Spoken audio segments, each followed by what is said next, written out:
Today we have gathered here to do the puja of Easter. In the history of spirituality, it is one of the greatest days when we find Christ rose from the dead. It's very significant and symbolic that in SahajaYoga also what we have done is to rise from the dead into life. It is to be understood that resurrection is the message for all of us, for the whole world. We have to resurrect ourselves. There was no need for Jesus to do that. But he was a model of a saint, model of a realized soul, model of a person who came all the way from the heavens to save us. So this resurrection is also part and parcel of all of us. It is so symbolic, so very symbolic, that we were in our consciousness lost people. We had no control over ourselves. We used to go the way our mind told us. We had no balance with the mind and our physical being. No balance of any kind in life. And we used to go at random, whichever way we thought was good. There was no wisdom about it. As it is, Jesus was the incarnation of Sri Ganesha. It's a very difficult task he has performed. Is to convince people who were absolutely ignorant about spirituality, who just knew about money and nothing else. He came in those days when people had no idea about spirituality at all. But somehow it all worked out in such a beautiful manner that people have started understanding that he communicated that resurrection is the important. In you, when the resurrection takes place, the Kundalini rises and connects you to the divine power which is all pervading. Then you start understanding that there's a life beyond the life that you have been living. There's another type of life, higher type of life, which connects you to the divine power. And then this divine power gives you the absolute truth. If you grow more and more, you will know absolute truth. Because so far we don't know. So we have been doing wrong things, going in the wrong way, getting lost. Also we are listening to people who were just boasting and were saying they know about the truth. But when you yourself discover the truth, you are a different person. Your discovery is so innate and so real that you discard all that is untruth. Very easily you can discard it, and you don't find it difficult to get rid of it. In this conference, as you know, we have more of Muslim people, Islamic people, who have been so much misguided all over the world. They have been told all kinds of stories and hatred among people for others. This Islamic force is growing from bad to worse, and people want to believe it. Especially in my country, there's a very, very big problem with these Islamic influence, because they are nowhere near Islam. They have nothing to do with Muhammad. But they are thinking that they are correct and what they are doing is correct. They are trying to spread Muslim religion. What's the use? What is the purpose? I can't understand. Unless and until you get your realization, you are a useless human being, good for it. You can hate others, you can beat others, you can kill others. And it's going on all over the world. The surprising thing that all this nonsense is going on everywhere in the world in the name of Muhammad. So in one shot, one side you put Christ or another crucifixion, on the other side Muhammad or his crucifixion. They cannot fight, you see. They are on the same line, they are on the same understanding. How can they fight? But their disciples are fighting so badly all over that sometimes it really pains you when you hear about how people are fighting for nonsense.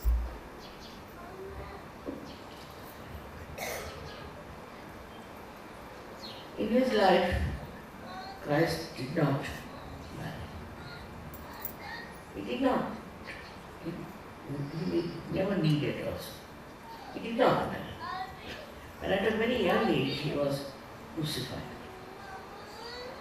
That crucifixion shows that he was not afraid of death. And he knew that he would resurrect. This he had to go through the Agnya. Agnya chakra, as you know, is very constructive. And through that construction he had to go through, for which he had to get killed. And he accepted that.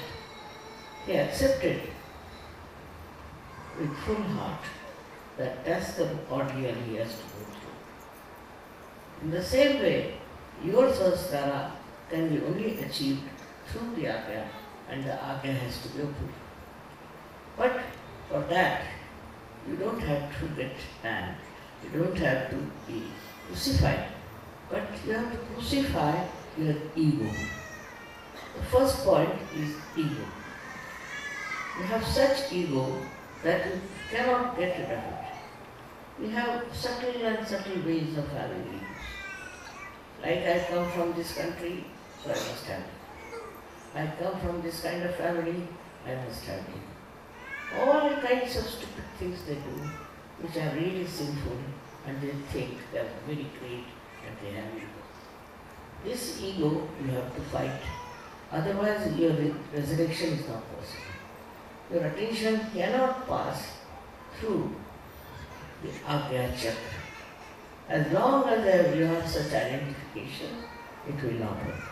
It's a very subtle happening, very, very subtle happening that you should see your own ego.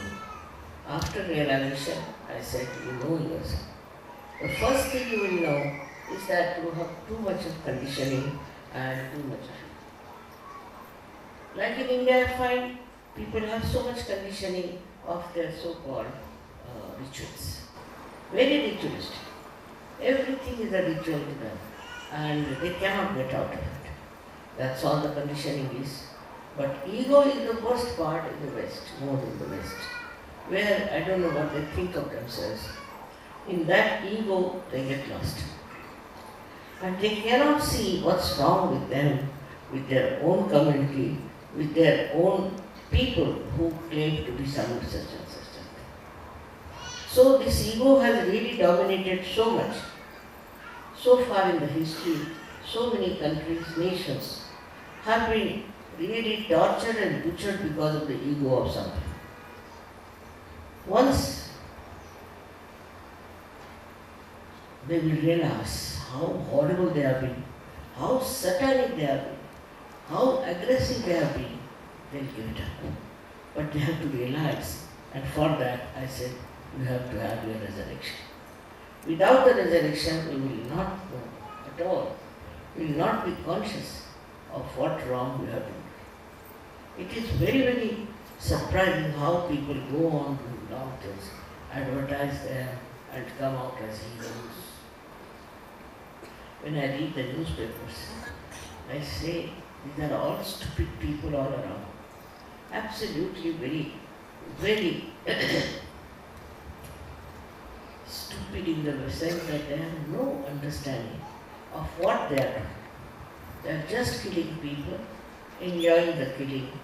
They are so violent, it is impossible to understand what sort of life they are going to have after death, even before death. In this whole thing, you see the whole picture of the world. You will find all such countries who are still fighting for nonsense are very, very poor, are having a very bad time, and they are about to be completely finished. But they don't want to see why they are suffering, what's happening, what is the problem. In the countries where there are affluence, lots of affluence, they also got lost. They too need resurrection. They have to rise above materialism and see for themselves what they are doing is wrong. They are like actually cheats. They are cheating the society all the time. I think the whole economics is based on cheating, how you can cheat people. And in that cheating, you don't even realize that you are doing something to make people so insecure. So this money business also is such that it makes you very greedy and you start giving too much importance to money. This is one thing to be understood from the life of Christ. He was a very simple, poor man, son of a carpenter. And to him money was nothing but an absolutely useless thing. To him spirit was everything. And he was preaching and telling people that you must have spiritual awakening. Very important. Try to understand that there is life beyond all this, and then you should get the best results out of this life, which you are just wasting. He was so intelligent, and the way that he discussed with all those great fathers from the church about the religion and all that. It's amazing how a little boy could understand so deeply about religion. He was a small boy at that time, no doubt, but he was a person from the divine, created by the divine. He was Sri Ganesha, his Om, his knowledge, everything. Despite that, nobody people recognized him, because they cannot recognize the truth. They cannot understand the truth. They are so stupid that they can only take to something that is falsehood, that is bad. And ultimately, they crucify. This is a funny world where saints are crucified and the devils are given so much importance. But now the time has come for all these people who are doing wrong, who are trying to strangle others, will be strangled. They will be all exposed. I have told you, this is the year of exposure. They will be all exposed if they are doing all such things of aggression and of greed. All their greed will be completely exposed and they will be thrown into hell. This is what I felt for this year especially. This has to happen. So best thing is take to your resurrection. Take to your higher life and see for yourself what are you doing. What is the greatest thing to have? Money, power, doesn't help anyone. People don't have great name with that. Nobody remembers anybody who is a drunkard. They don't have statues of the drunkard people. So who achieves something higher? Who achieves great name like Christ? Those who have sacrificed their lives for the betterment of humanity, for helping. Why did they do it? Because they loved human beings. They loved human beings. When you love others, then you start thinking about what is the best. What can you do the best for them? Now there are parents who are ignorant. They don't know what to do for their children. So they try to dazzle the children with lots of things and food and this and that. But children, if they are not brought up with love, they'll have no consideration whatsoever. They'll go astray. But in case they know somebody loves, for that love's sake, they will not go astray. They will not do wrong things. So the greatest thing about Christ or any one of these great people is that they loved. They loved the people. They loved all human beings. That is what we have to know. Do we love ourselves, only our families, only our country, or we love the whole world? Or do we live for the whole world, or we live only for our limited circles? We should find out what are our aspirations, what are our desires, what do we want to have. If you are really thinking of other people as your own with love, it's so joy-giving. You may have any amount of ornaments, may have any amount of houses, any property, any money. You may have any power. You might be the Prime Minister of this country, or might be the Prime Minister of another. But if you have no love for others, you cannot enjoy yourself. Your enjoyment only comes through love, that your capacity to love. There's no other way you can enjoy yourself. You may have television, you may have music, you may go for dinner, parties, everything, but still nothing penetrates. Nothing is there to give you real joy. That's what Christ has taught us, that He had love for all the human beings. And He wanted to prepare them for the resurrection. He came before SahajaYoga came. If He had not done that job, it would have been difficult for me to achieve it. So He had prepared the stage for SahajaYoga. That now your Agyas are open, and through the Agnya you can take the Kundalini upward through the Sahasrara and open the fontanel bone area. All this He thought of was a part and parcel of His love for people. And that's what He did. And He cared for so many people. He's such a help to us in SahajaYoga. Without Him, I don't know how could I have really broken the Agnya chakra. Because as you know, Agnya is such a horrible thing. People go on doing wrong things through Agnya and they never feel bad about it. Never think they have done anything wrong, they have harmed anyone, they have tortured anybody, or they have made others cry. They go on with their Agnya.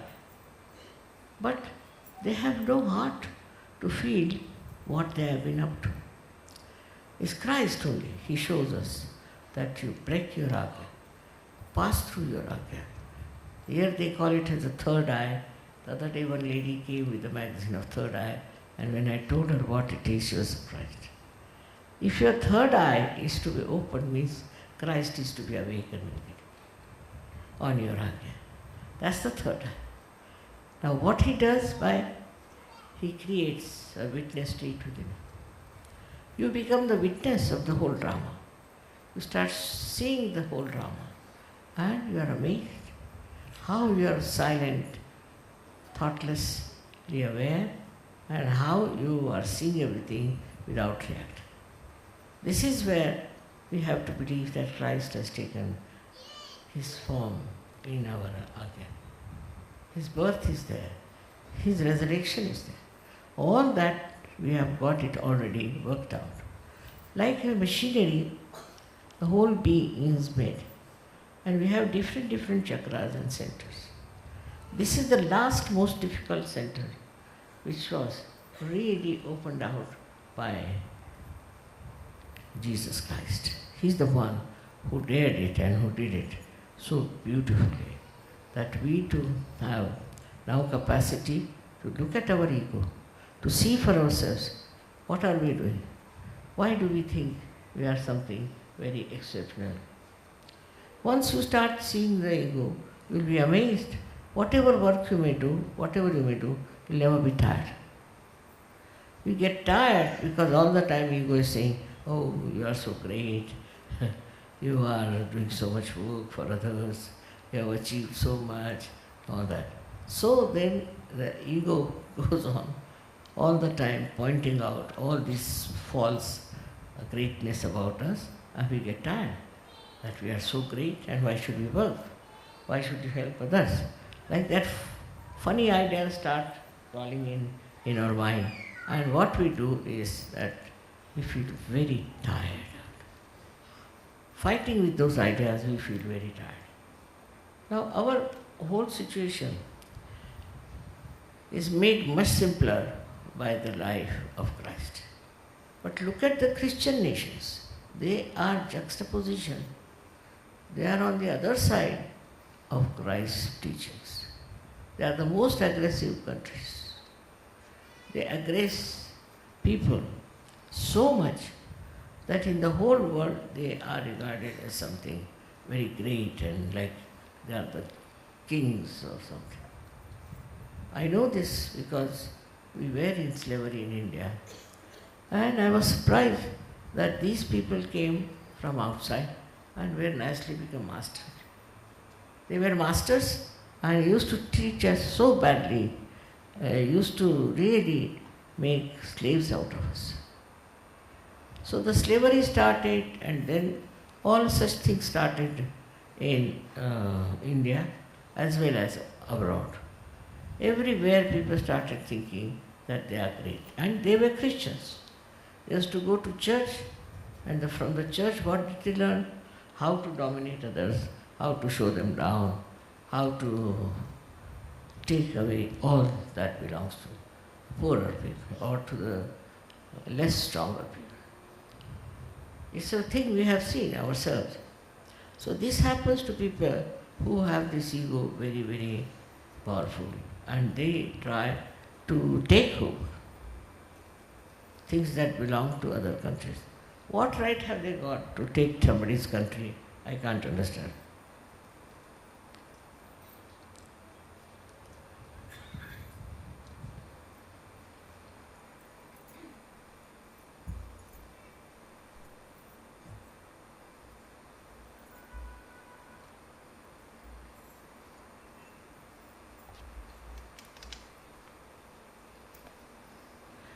All these complications are there. In the modern time, they are the worst. It was never so bad as it is today. We had Hitler, we had people of that kind once in a while, but the whole world was together on one side. Nobody was confused.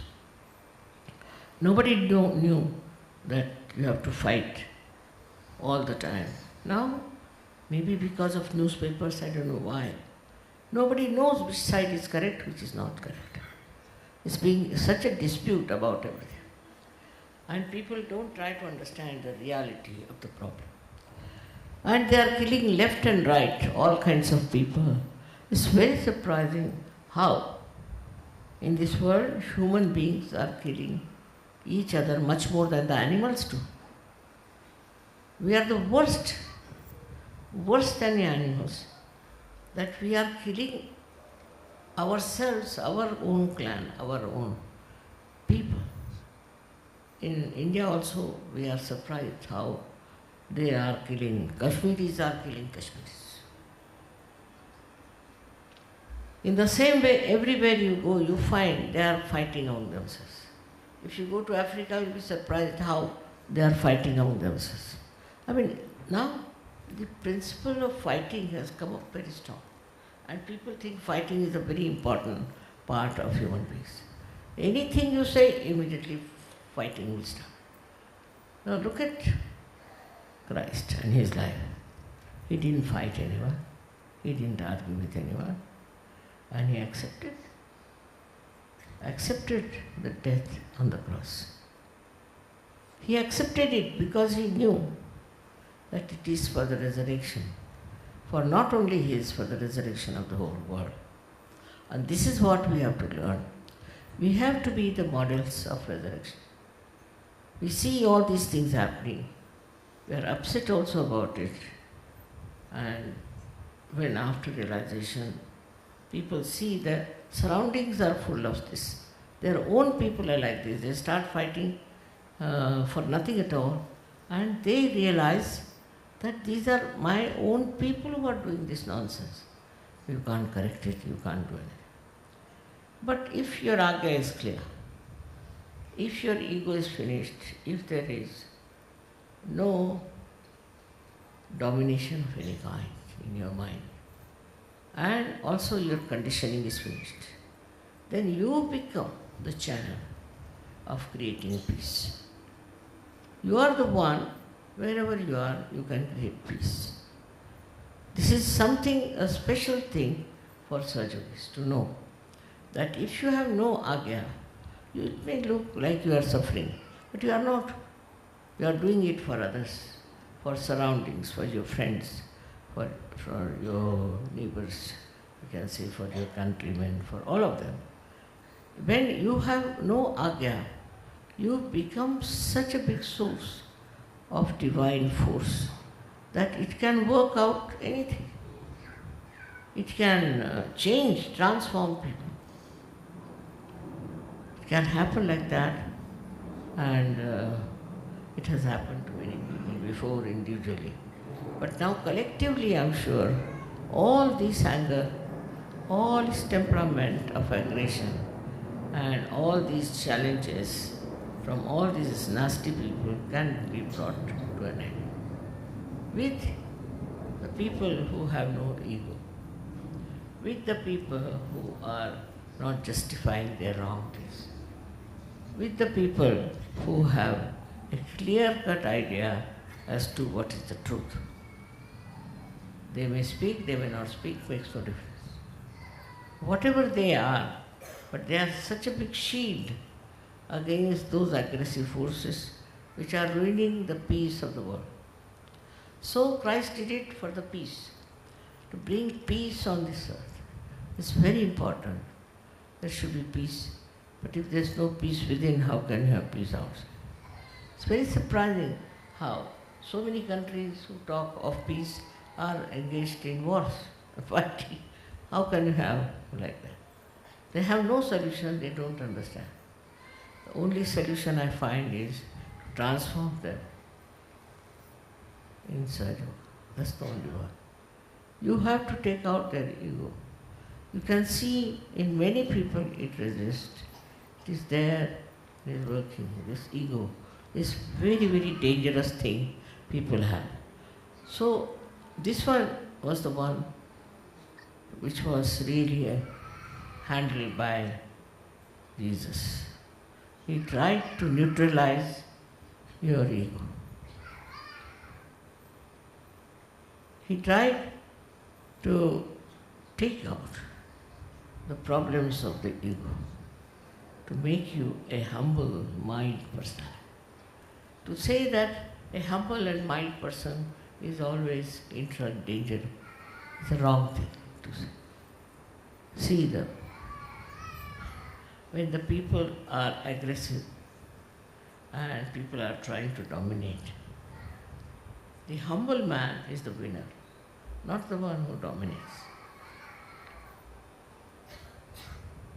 What's happening? What noise is that? What's the noise? What is the noise?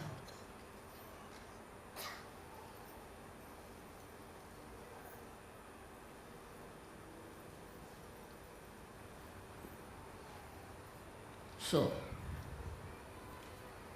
main thing is now to watch out for your Mr. Ego, how it works. It's very interesting.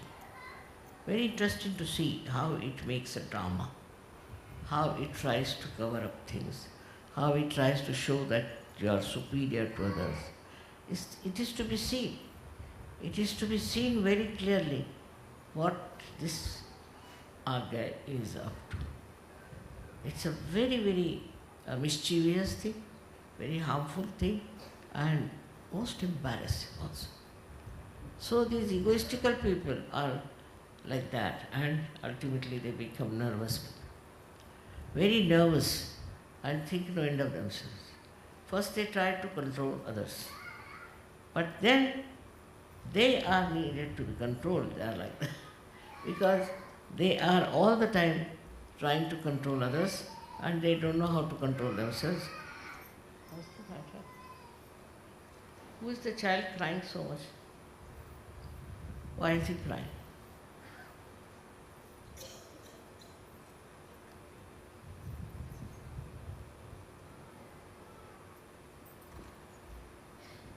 Must be something wrong. Normally children keep very quiet in my lecture.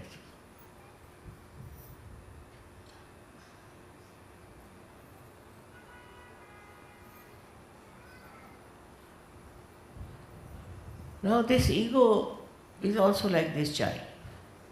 It doesn't hear anything, doesn't understand anything. Just goes on disturbing everything. In the same way our ego also behaves. Without having any collective knowledge, without having what are you up to, what you are doing, whom are you harming, nothing. Just a satisfaction, such a blind satisfaction that you are doing something to assert your personality. If you just watch your ego, you will laugh and enjoy the buffoon. You will see what a thing it is. It has been befooling me so much. What a horrible thing this ego was. At the time when Christ was there, the people have such a lot of ego. Nobody talked about it. Nobody said anything. So this was the best way that he could show us that you can break your Agnya by sacrificing your life. Not in SahajaYoga, not in SahajaYoga, but in a way, in SahajaYoga also. If you have an ego, you should first of all witness state, the other way around. If you have ego, you cannot have witness state. If you cannot have witness state, you cannot improve your ego. It's a very confusing thing. Now supposing you develop a very big ego, then you go on justifying it all the time. You think whatever I've done is good, after all, it's very good for everyone, good for me. Self-certification starts. With that, you can never see what you are doing to yourself, what you are doing to others. It's something, such a blindfolded nonsense. When this ego comes up in that way, then, we can have Hitlers, we can have all kinds of things. Any small point they'll take and form a group of people doing this kind of thing. Anything. They'll say that now we are people who are spiritual. So we have a group and we are spiritual people and whatever we do is the right. But who says it is right? By what law is it right? And we have had so many cults and this like that everywhere where people joined them, killed themselves, had all kinds of problems. How can that be spirituality? In spirituality, the first and foremost thing is that the person becomes very meek, very humble, very humble. His humility is the power. His humility is the one that works. And his humility is the one that glorifies. It's not the aggression. See, Hitler came and died. Who worships him? Others also came, like Mussolini came, died. Who worships him? There's so many like that who came and went away. They don't even want to have their statue. So bad as they were.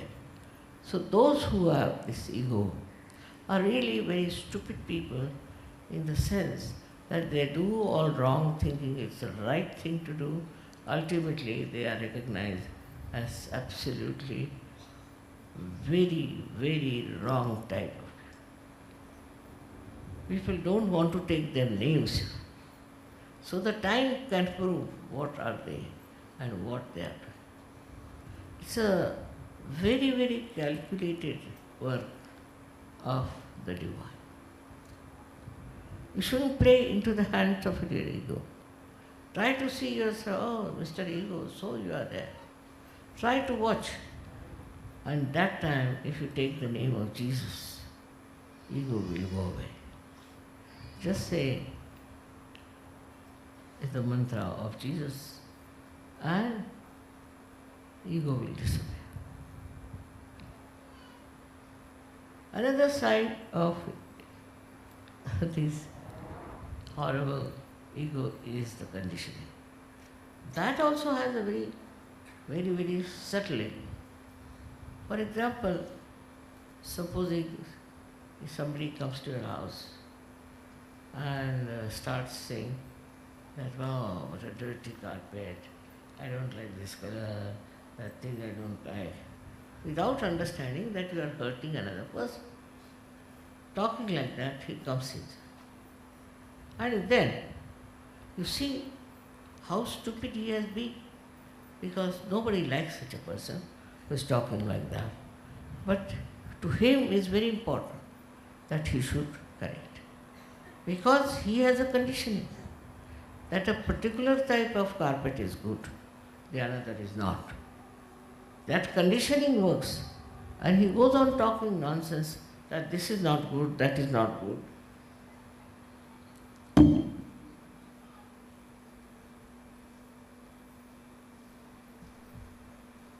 Conditioning, you cannot enjoy anything. You cannot enjoy anything. You go to any home, you don't like it. Because there's conditioning, you know of something else which is good. No. So they can't enjoy. Everything they decide on their conditioning is nothing independent. It has nothing to do with the increasing personality, increasing value of that. Just like that, oh, I don't like it. It's not good.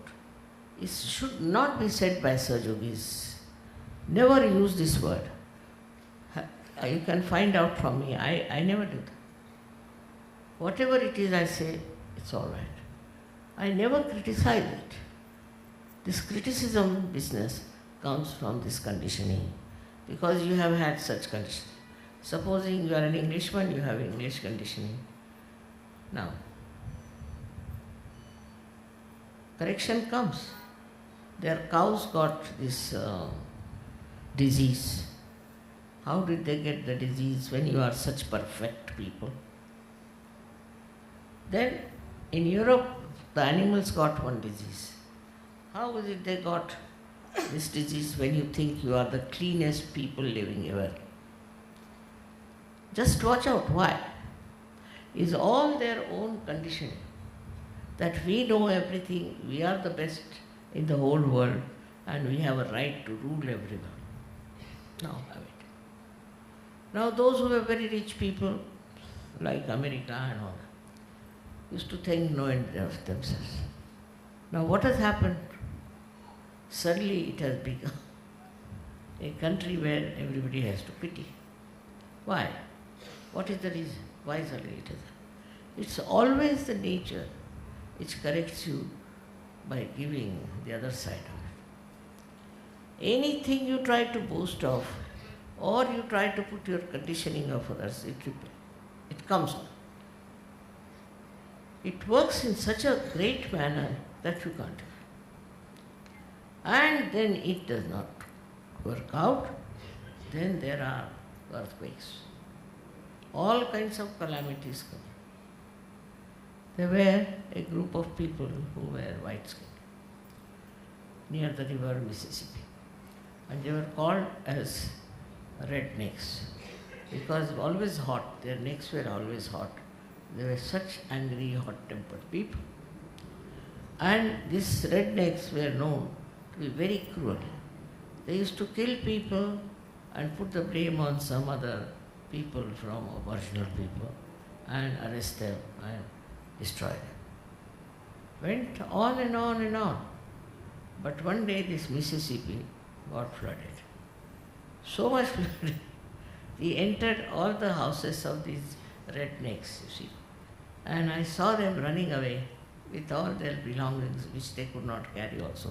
Some of them were leaving behind, some they were running, and while running also they were losing it. Like that, the whole chaos took place of these rednecks. And now, I am told, they are much better. All that nonsense they had of killing all the black people and torturing them, now has come on their heads. Mississippi has taught them a lesson. So how the nature also doesn't like conditioned people. Conditioning is creating a big problem now, even now, in all the countries, like racialism. Racialism is a very bad condition. I mean, if somebody is black or white or red, what does it matter? God has made that person. I always say that in America, if they remove all the people who are not white skinned, what will be left there? They don't know how to sing, they don't know how to play, they don't know how to operate. All the Indian doctors and Indian nurses will come away, then what will they do? Imagine, thinking no end of themselves, they are great racists. Even now they are, but gradually they will definitely improve because they should know their deficiencies. This world is one, and you need people from every country to help each other. But this conditioning of thinking themselves to be something great, the very bad conditioning, it is the mixture of ego with conditioning. Conditioning giving the ego that we are the best. But I am very happy to know that after realization, it so happens with this resurrection, SahajaYogis start singing, thinking, understanding what is wrong in their own community. What is the mistake they have been committing? They just become like that, alert, and they start telling they are the ones who are doing this kind of nonsense. Imagine, it is very surprising how you become conscious of the defects of your own country. It's so important is Agnya. That's what I think Christ had realized, that Agnya should break. Unless and until Agnya breaks, people cannot go further. And that's why he crucified himself and then resurrected. Because without killing the Agnya, you cannot resurrect. All these things have worked out so well now that the whole world is seen like a panoramic view of complete destruction of the nonsense. They are seeing this very clearly. And you see now these people who would not even look at us, who had a very stiff nose and stiff lips and stiff neck, all is relaxed. They are wondering why this has happened. From where did we get this curse? So for the Europeans, special, they have to understand the beauty, the love, the greatness of other human beings. And then that will so much satisfy them. Why there is so much problem now of this recession, how it is. Recession is nothing. It is the same Mr. Ego, it is the same conditioning, which was like a snake was eating up. Now it has receded, it is full, doesn't need any more, it's quite full. And maybe it is now in danger of getting indigestion, I think. So that these two snakes that were eating human beings are receding. This is the best time when you can see the drama of ego and your conditioning. How these two things have eaten up human beings. One should feel shy. One should feel a little bit modest about it. When you are full of ego, you don't even see anything. Or putting conditioning on others is horrible, I tell you. I can't understand how can they put a conditioning on others. It is now you people all enjoy, say for Indian music. But when the British were ruling us, they used to think it's a very horrible noise going on. They could never understand. Now they are paying such a lot to attend the program for music. That is also a kind of a rebuff, but also They don't understand, still they will go because it's regarded as a very big fashion to listen to Indian music. So it is, your ego also is so stupid that God knows when it will give way. Today it will say this is the best thing. Tomorrow it will say no, we should take the other one, that's much better. Indecisive. They have no discrimination. Basically people have no discrimination. Those who have ego are indiscriminate. They cannot discriminate between evil and good. And such people have been now, thank God, have been punished quite a lot.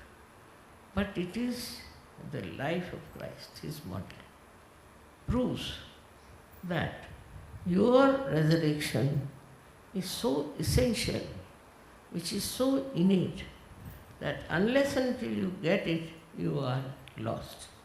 Whether it's a country, whether it's a person or any organization. This ego that you have can ruin, ultimately, is now been proved, can completely take you away from reality. That is the thing that blinds you. Another ego can blind you also. Like we have those priests, we have those mullahs and all these people. They are the ones who have this tremendous power to misguide you. Because your ego has no discretion sense. It doesn't even think like that. And when they are especially not so much on the ego side but conditioning side, it's even much worse. Much worse. Because when you are conditioned, you start believing into all kinds of nonsense. And you start ruining your health with that. It is a very, very surprising thing how people understand and like things which are very destructive. But you can manage. These are the modern times where you can advertise, you can do all kinds of enticement, everything.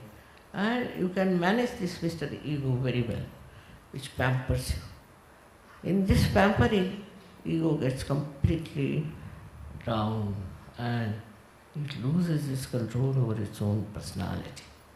Thus, many people get lost into it. Now, Christ has sacrificed His life and then He resurrected. In the same way, all such people who have ruined their lives have to come up. Through resurrection. There's no other way out. Through SahajaYoga. When you understand your own value, you will understand everything. Otherwise, what is it? You are looking through your eye or somebody else's eyes. You are hearing through your ears or somebody else's ear. It should be your own. So, know thyself. When you know thyself, everything will work out very well. Out of this only, out of this category of people who know themselves, SahajaYoga can be built, not by people who do not know themselves. A very, very long subject, I could go on these two subjects, but the main thing is we have to be thankful to Christ for bringing this resurrection into play so that we get our discretion, divine discretion we get. It's such a struggle, such a path He created that we could go through this ordeal very easily, which will kill our ego and our conditioning. I am happy Sahajogis will realize it and respect it within yourself, that you are seeing your ego and superego so clearly and that you could be above it. May God bless you.